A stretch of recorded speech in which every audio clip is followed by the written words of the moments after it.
Hello aspirants, welcome to Success IAS. நாளைக்கு June 15 TNPSC group 1 prelims exam நடக்க போகுது. Group 1 and 1A ஒன்றா நடக்க போகுது. ஸோ அதுக்கான செக்லிஸ்ட் மட்டும் இது பண்ணியிருக்கீங்களா அப்படின்னு செக் பண்ணிக்கோங்க.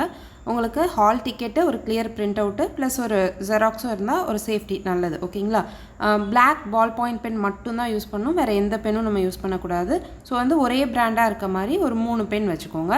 ஐடி ப்ரூஃப் ஒரிஜினலும் எடுத்துக்கோங்க. அதில் ஃபோட்டோ காப்பின்னு தான் மென்ஷன் பண்ணியிருக்காங்க. பட் ஒரிஜினல் ப்ளஸ் ஒரு ஜெராக்ஸும் எடுத்துக்கோங்க. மோஸ்ட்லி ஒரிஜினல் தான் வெரிஃபை பண்ணுவாங்க. அடுத்து 2 பாஸ்போர்ட் சைஸ் ஃபோட்டோ, உங்கள் ஹால் டிக்கெட்டில் ஃபோட்டோ கிளியராக இல்லாத பட்சத்தில் பாஸ்போர்ட் சைஸ் ஃபோட்டோ 2 சேஃப்டிக்கு எடுத்து வச்சுக்கிறது நல்லது. ஓகேங்களா? அடுத்து வாட்ச் ரொம்ப இம்பார்ட்டன்ட். கரெக்டாக 180 மினிட்ஸ் தான். நமக்கு இங்கே ஏபிசிடி கவுண்ட் பண்ணுற வேலை இல்லாததுனால அந்த எக்ஸ்ட்ரா 15 மினிட்ஸ் நமக்கு கிடைக்காது. ஸோ கரெக்டாக 3 ஹவர்ஸில் முடிக்கிற மாதிரி நம்ம பார்த்துக்கணும். ஸோ டைம் வாட்ச் நீங்கள் டேபிளில் வச்சுட்டு அடிக்கடி டைம் வெரிஃபை பண்ணிகிட்டே எழுதுங்க. கடைசியாக கொஷின் படிக்காமல் ஆன்சர் போடுற மாதிரி ஆகிடக்கூடாது. ஸோ கரெக்ட் டைமுக்கு முடிச்சிடுற மாதிரி பார்த்துக்கோங்க. அடுத்து வாட்டர் பாட்டில் வேணுன்னா நீங்கள் எடுத்துக்கோங்க. அடிக்கடி நீங்கள் தண்ணி தாகம் எடுக்கும் அப்படின்னா எப்பயுமே சேஃப்டிக்கு ஒரு வாட்டர் பாட்டில் எடுத்துக்கிறது நல்லது. அது டிரான்ஸ்பரண்ட் பாட்டிலாக எடுத்துக்கோங்க. ஸோ தட் உங்களுக்கு உள்ளவும் அலோவ் பண்ணுவாங்க. அடுத்து ரொம்ப முக்கியமானது, நீங்கள் இவ்வளோ நாள் போட்ட எஃபர்ட்டுக்கு உங்களுக்கு அதுக்கான பலன் கிடைக்கும். அதனால் கொஞ்சம் காமாக கான்ஃபிடென்ட்டோடு போங்க. உங்களை நீங்கள் நம்புங்க. உங்களுடைய பிரெயின் உங்களை விட நல்லாவே வேலை பார்க்கும். நீங்கள் என்றைக்கோ படித்ததுலாம் உங்களுக்கு நாளைக்கு கொஷின் பார்க்கும்போது ஞாபகம் வரும். அதனால் நீங்கள் பெஸ்ட்டாக தான் பண்ணுவீங்க. உங்களுடைய சப்கான்ஷியஸ் மைண்டை நம்புங்க. உங்களுக்கு ஆப்ஷன்ஸ் பார்க்கும்போது இதுதான் ஆன்சராக இருக்கும் அப்படின்னு தோணும். அதை ஆன்சராக போடுங்க.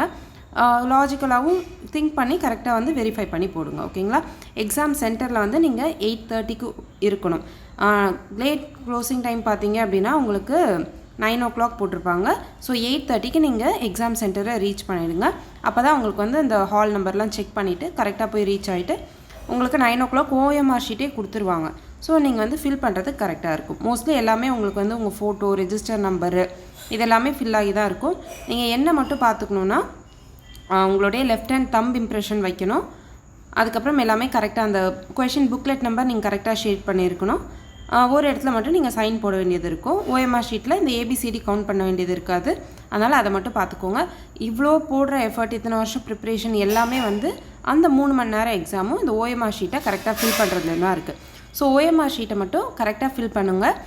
பொறுமையாக பண்ணுங்கள். நிறுத்தி நிதானமாக பொறுமையாக பண்ணுங்கள். உங்களுக்கு டைம் நிறையவே இருக்கும். அதனால் அந்த எக்ஸாம் ஆரம்பிக்கிறதுக்கு அந்த 9:30க்கு முன்னாடி இருக்கிற அந்த ஒரு 1/4 மணி நேரம் உங்ககிட்ட OMR ஷீட் இருக்கும். பொறுமையாக நிறுத்தி நிதானமாக பண்ணுங்கள். ஓகேங்களா?